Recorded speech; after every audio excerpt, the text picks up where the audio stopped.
वो तो बच्चे का धंधा है, उसको कैसे बंद कर देंगे? बच्चे का धंधा बंद कर, आप सोच रहे हैं कि अमित शाह जी देश के लिए अपने बच्चे का धंधा बंद कर देंगे?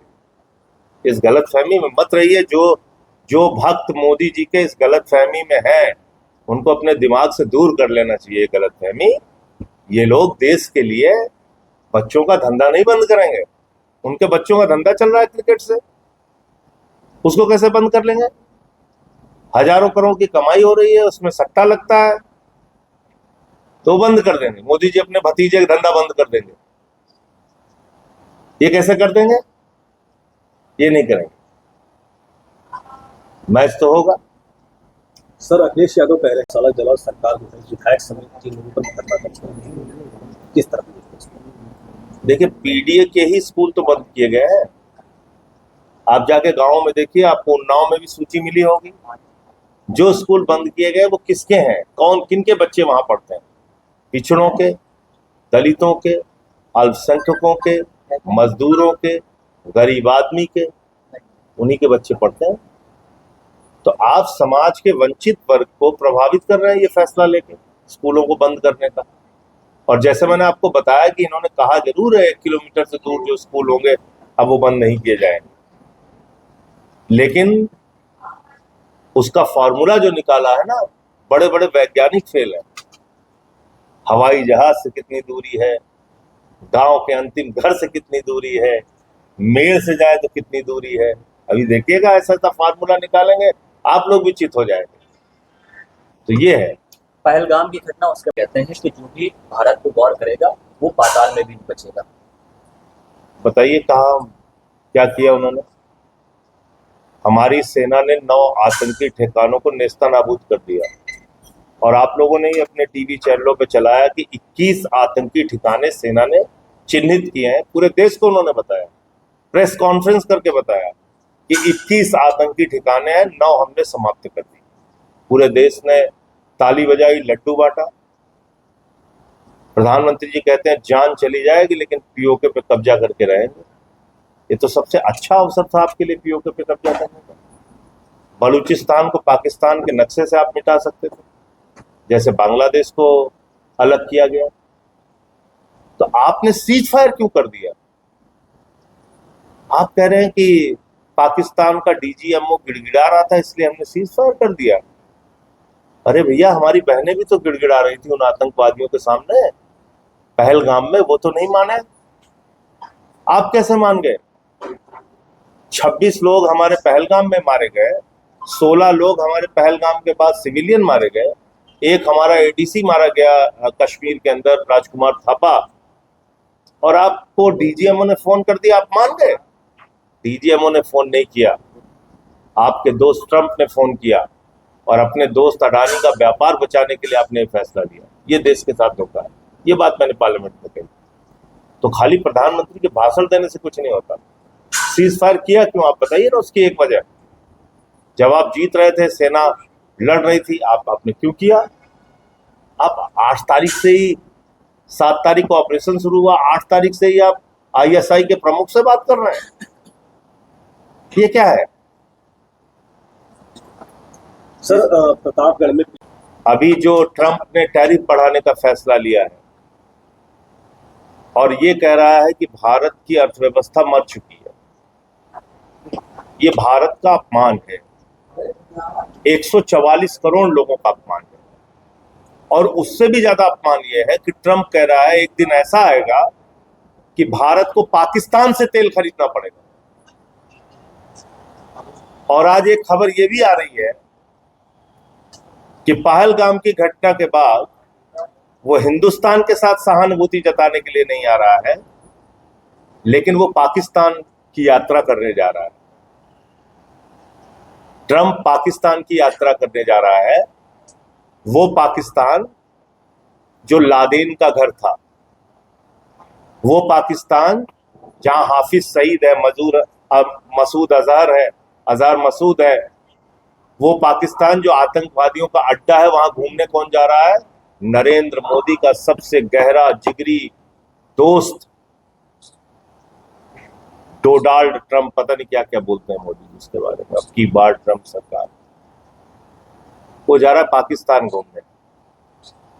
उसने पाकिस्तान के सेना अध्यक्ष को और आईएसआई के चीफ को बुलाकर लंच कराया और उसके बाद बयान दिया कि आई लव पाकिस्तान, और ये भी कहा कि हमको तो वॉर हमने रुकवाई, ट्रेड बंद करने की धमकी देके। प्रधानमंत्री एक शब्द आज तक नहीं बोले।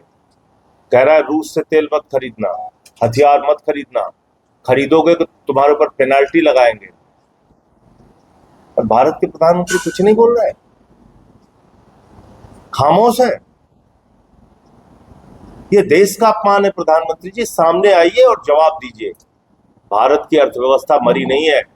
आप कहते हैं 5वीं बड़ी अर्थव्यवस्था है, 4थी बड़ी अर्थव्यवस्था हो गई, और एक आदमी आपको लगातार अपमानित कर रहा है, देश के लोगों को अपमानित कर रहा है। इसके लिए प्रधानमंत्री को बोलना चाहिए। दूसरा विषय है बिहार का है, और अब बिहार के चुनाव का कोई मतलब नहीं है। चुनाव आयोग ने जीत का सर्टिफिकेट चुनाव से पहले भारतीय जनता पार्टी और नरेंद्र मोदी के घर पे पहुंचा दिया। 65 लाख वोट कटे हैं, 65 लाख वोट। नेता प्रतिपक्ष तेजस्वी यादव का एपिक नंबर बदल गया, मरे हुए लोगों का फॉर्म जमा हो गया, कुत्ते के नाम का निवास प्रमाण पत्र बन गया। ये हो रहा है, ये कर रहा है चुनाव आयोग।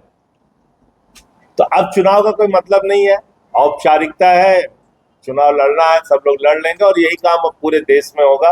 उत्तर प्रदेश में भी यही होगा। मैं अभी से बता दे रहा हूं, SIR एक ऐसा फॉर्मूला भारतीय जनता पार्टी और चुनाव आयोग ने मिलकर तैयार किया है, एक ऐसी साजिश तैयार की है।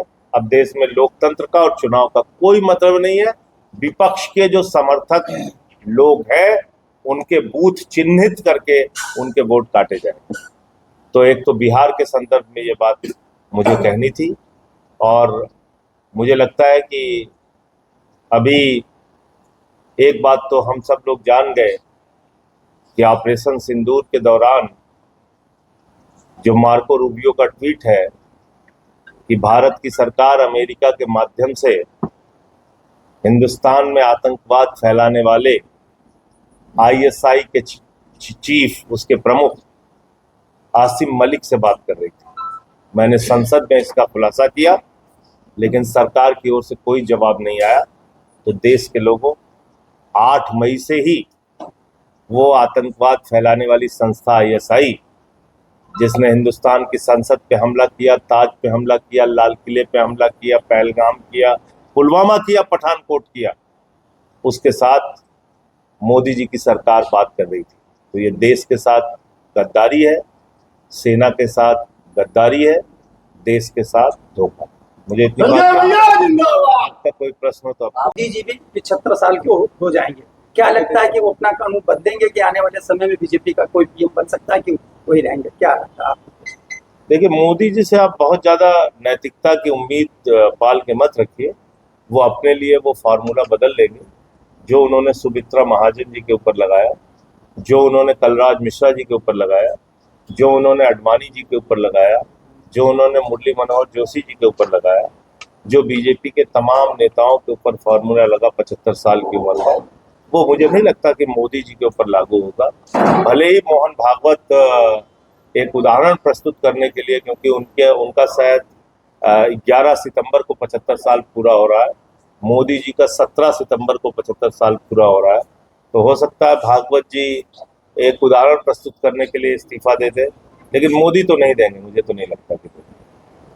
सर, एक सेंटर काफी जा गया है, इसको लेकर शिक्षक भी रोड पर सड़क पर उतर के आए हैं, काफी विरोध किया है, इस पर क्या?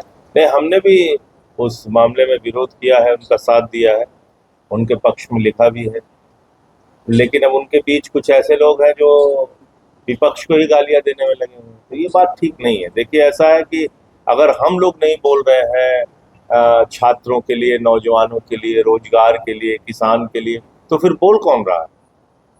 तो ऐसे आरोपित करना भी ठीक नहीं है। बाकी हम SSC के छात्रों के मुद्दे के साथ हैं, मजबूती से उनके साथ खड़े हैं। वो जहां जरूरत समझेंगे, हमको कहेंगे, तो हम जरूर उनका साथ देंगे, खुल के उनके बीच में भी जाएंगे। लेकिन इस बात के लिए भी हम लोगों को सोचना पड़ेगा कि भाई आपको हमारी जरूरत भी है कि नहीं है। क्योंकि देखिए, मैं सुन रहा था जिस तरह से वो विपक्ष को ही गाली दे रहे हैं। अगर हम लोग नहीं लड़ रहे हैं, हम तो जेल होके आ गए, हम तो जेल भी होके आ गए। किस लिए होके आ गए? क्या किया हमने? आप जाके हमारा घर देखिए, हमारे जीवन के बारे में पता कीजिए।